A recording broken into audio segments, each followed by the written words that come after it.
News from the table in the rolling waves. Dice in our hand, we're the dungeon's brave. Free Vox Machina on YouTube? What?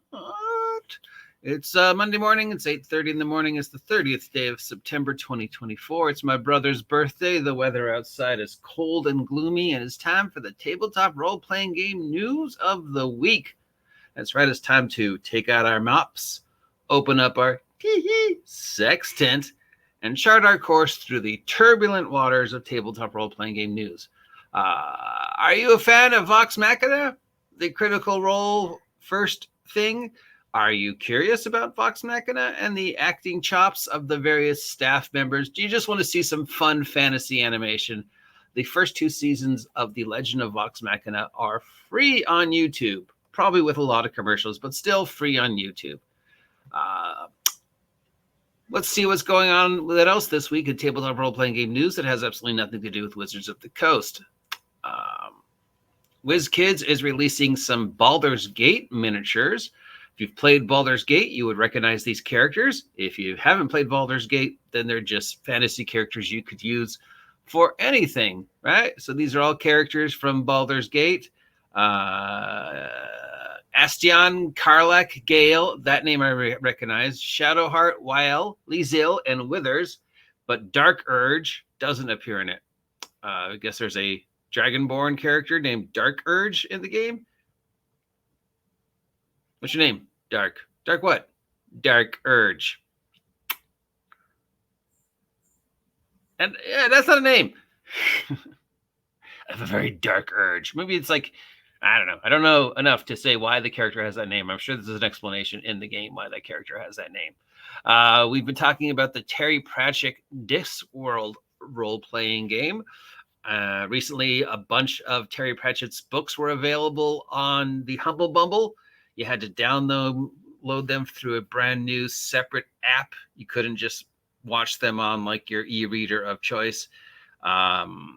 And as with anything that you're dealing with downloading vast amounts of knowledge, I would recommend using a virus thingy to check them for viruses and malware and whatever. But I don't know if there's any connection with that, but now we know that Modifius has somehow gotten their hands on at least some aspect of the rights to the Terry Pratchett library, most specifically Discworld, and they're releasing a role-playing game, and they've already got a quick start and a video about it, and the video is apparently very goofy and familiar with Terry Pratchett's work. So yeah, check it out. I can't show it because I'll get demonetized, but I can tell you about it and provide a link so you can watch it yourself if that's something that interests you.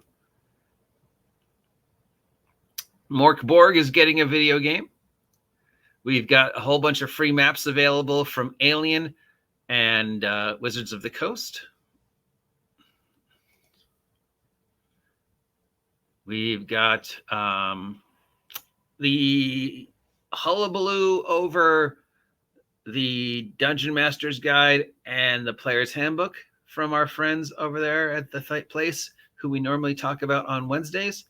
I can say that Wizards of the Coast is still looking for a brand publicity manager position to fill the position that was exited by Greg Tito.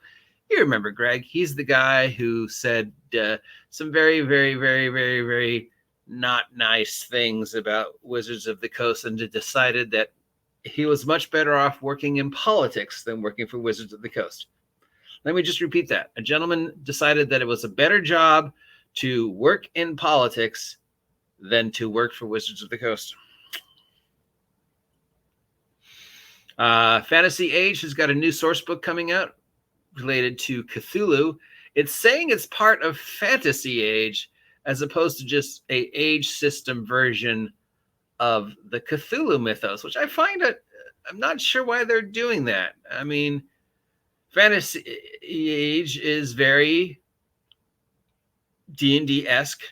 Cthulhu is a different time period. I mean, not that you couldn't have Lovecraftian horrors in a Fantasy Age game, but normally we associate Cthulhu with the 1920s, 1930s, 1940s, even World War II, investigators, digging through mysteries and trying to uncover the Cthulhian aspects without going insane. So, I mean, but again, cosmic horror swords and sorcery is not unusual, but it's more pulp than fantasy, you know, because we had Lovecraft writing at the same time of a lot of the other writers of the pulp, but you know, guys like Burroughs would borrow from Lovecraft, but Robert E. Howard and Lovecraft also traded characters, and Robert E. Howard's Conan stuff could be thought of as more swords and sorcery. His other characters had a much more, you know, like Solomon Kane and some of the other ones that Solomon Kane's is his, right? Cold the Conqueror was his too, right? I could be completely wrong. So there was definitely some Lovecraftian influence, but again, I don't normally associate Cthulhu with the dungeon crawling.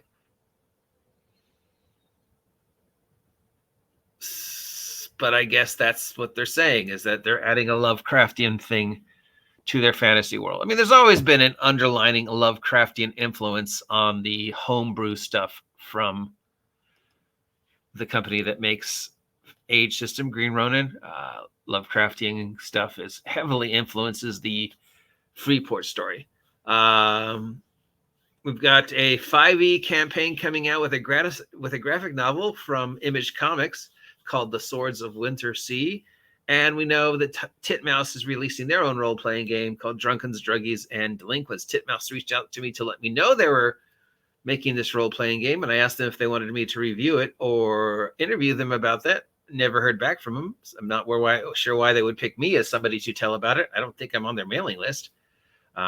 If you're interested in the map list of the Dungeon Master's Guide, it is available because we know maps are way more important than, say, actual content. Dungeon Master Guide's previews start tomorrow. I'm bet one of the very first will be, I don't know, I'm just going to pick a name out of the hat, Jeannie D. I don't know why I would think that. The Jeannie D would be one of the first to review the Dungeon Master's Guide. It's not like she just made a video a couple days ago about a Dungeon Master's Guide.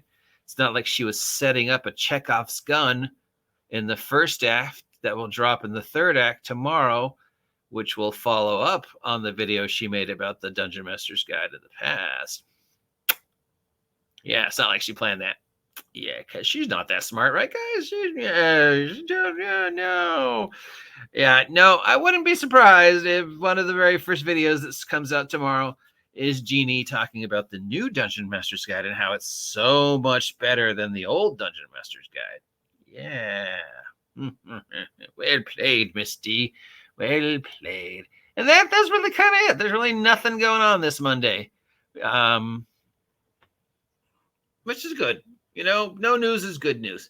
If you're ever curious about where I get the tabletop role-playing game news, I get them from here, this EN World and another site. But I always check EN Worlds first. Thank you, Morris, for providing me with these links every week so I can tell people about the news. If you haven't had a chance, please like, please share, please subscribe, please hit that notification button so you're always up to date on what's going on with the OGGM, and I will talk to you later.